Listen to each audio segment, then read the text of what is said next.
Friends, ഇന്ന് നമ്മൾ കേൾക്കാൻ പോകുന്ന പുസ്തകത്തിൻ്റെ summary meditation by naval Goddard.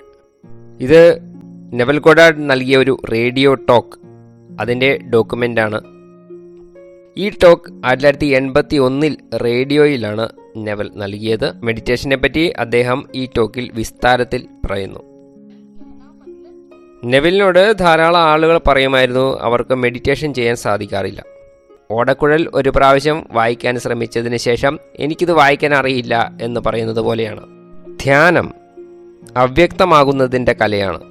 Practice ചെയ്യുമ്പോഴാണ് ധ്യാനത്തിൻ്റെ പ്രയോജനങ്ങൾ ലഭിക്കാൻ തുടങ്ങുന്നത്. നന്നായി ഓടക്കുഴൽ വായിക്കുന്ന ഒരു ഓടക്കുഴൽ വിദ്വാൻ തീർച്ചയായും ദിവസവും ഓടക്കുഴൽ വായിക്കുന്നത് പരിശീലിക്കുന്നത് നിർത്താറില്ല. അവർ ദിവസവും പ്രാക്ടീസ് ചെയ്യുന്നു. അവർ ദിവസവും ഓടക്കുഴൽ പ്രാക്ടീസ് ചെയ്യുന്നത് പോലെ നമുക്ക് മെഡിറ്റേഷൻ ദിവസവും പ്രാക്ടീസ് ചെയ്യേണ്ടതായിട്ടുണ്ട്. പ്രാക്ടീസ് ചെയ്യുന്നതിന് ശേഷം മാത്രമേ അതിൻ്റെ പ്രയോജനങ്ങൾ നമുക്ക് മനസ്സിലാക്കുകയുള്ളൂ. മെഡിറ്റേഷൻ, ധ്യാനം ഒരു കലയാണ്. ആരൊക്കെയാണോ എനിക്ക് മെഡിറ്റേഷൻ ചെയ്യാൻ സാധിക്കുന്നില്ല എന്ന് പറയുന്നവർ പ്രാക്ടീസ് ചെയ്യുന്നില്ല. അവർ ധ്യാനത്തെ എന്തെങ്കിലുമൊക്കെ നേടുന്നതിനുള്ള ഒരു ടൂളായിട്ട് ഉപയോഗിക്കാൻ ആഗ്രഹിക്കുന്നു. പക്ഷേ ഏതെങ്കിലും ഒരു ആവശ്യത്തിന് വേണ്ടി മെഡിറ്റേഷൻ അല്ലെങ്കിൽ ധ്യാനം ചെയ്യുന്നത് സാധ്യമല്ല. കാരണം ഇതിന് നിരന്തരമായ പ്രാക്ടീസിൻ്റെ ആവശ്യമാണ്. കാരണം ഇത് നിരന്തരമായ പ്രാക്ടീസിലൂടെയാണ് ഉണ്ടാകുന്നത്. കാരണം ഇതിന് ഒരു ഓടക്കുഴൽ വിദ്വാനെ പോലെ നിരന്തരമായ പ്രാക്ടീസ് ആവശ്യമാണ്. എപ്പോഴാണ് മെഡിറ്റേഷൻ്റെ പ്രാക്ടീസ് തുടങ്ങേണ്ടത്? നിങ്ങൾക്ക് ഒന്നും വേണ്ട, നിങ്ങൾക്ക് ഒന്നും ആവശ്യമില്ലാതിരിക്കുന്ന സമയത്താണ് മെഡിറ്റേഷൻ്റെ പ്രാക്ടീസ് ചെയ്യേണ്ടത്, അതായത് തുടങ്ങേണ്ടത്. നമ്മുടെ മനസ്സിലും ശരീരത്തിലും ഒരു പ്രശ്നവുമില്ലാത്ത ആ സമയത്താണ് മെഡിറ്റേഷൻ തുടങ്ങേണ്ടത്. മെഡിറ്റേഷൻ മനസ്സിനുള്ള എഡ്യൂക്കേഷനാണ്. നമ്മുടെ വിൽ, ആഗ്രഹങ്ങളും ഇമാജിനേഷനും തമ്മിൽ കോൺഫ്ലിക്റ്റ് ഉണ്ടാകുമ്പോൾ ഇമാജിനേഷനാണ് എപ്പോഴും ജയിക്കുന്നത്.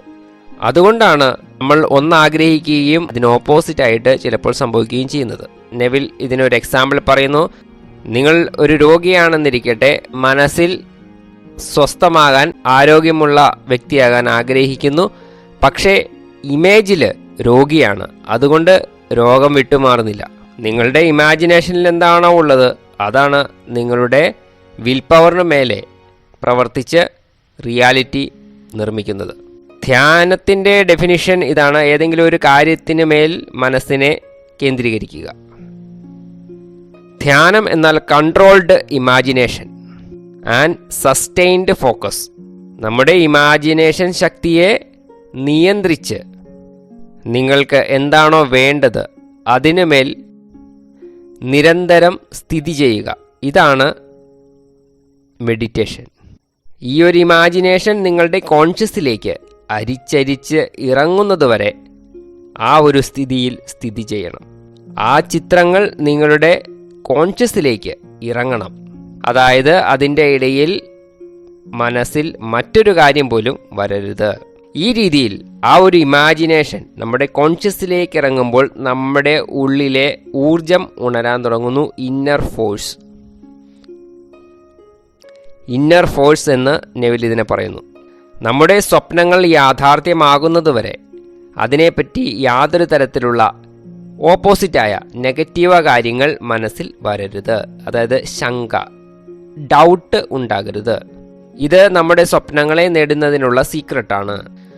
മെഡിറ്റേഷൻ ചെയ്യുന്നതിനിടയിൽ നിങ്ങളുടെ സ്വപ്നങ്ങൾക്ക് എഗെയിൻസ്റ്റായി മനസ്സ് ചലിക്കുകയും മെഡിറ്റേഷൻ ചെയ്യുന്ന സമയത്ത് നിങ്ങളുടെ മനസ്സ് അങ്ങോട്ടും ഇങ്ങോട്ടും ഓടുകയോ അതല്ലെങ്കിൽ ചിന്ത, ഭയം, സംശയം തുടങ്ങിയവയിലേക്ക് വീണു പോവുകയോ ചെയ്താൽ ഉടൻ തന്നെ മനസ്സിനെ നിങ്ങളുടെ ലക്ഷ്യം നേടിയതായിട്ടുള്ള ഫീലിങ്ങിൽ, ആ എൻ്റെ ഫീലിങ്ങിൽ കോൺസെൻട്രേറ്റ് ചെയ്യേണ്ടതാണ്, സ്ഥിതി ചെയ്യിക്കേണ്ടതാണ്. തുടക്കത്തിൽ മനസ്സ് അങ്ങോട്ടും ഇങ്ങോട്ടും ഓടിയേക്കാം. പക്ഷേ മനസ്സിനെ പിടിച്ച് വീണ്ടും ആ ഒരു പൊസിഷനിലേക്ക് കൊണ്ടുവരിക. ഇത് മനസ്സിനുള്ള അഭ്യാസമാണ്. ഇത് തുടക്കത്തിലേ ചെയ്യണം. അപ്പോഴാണ് നമുക്ക് ഇതിനുമേൽ മാസ്റ്ററി ഉണ്ടാകുന്നത്.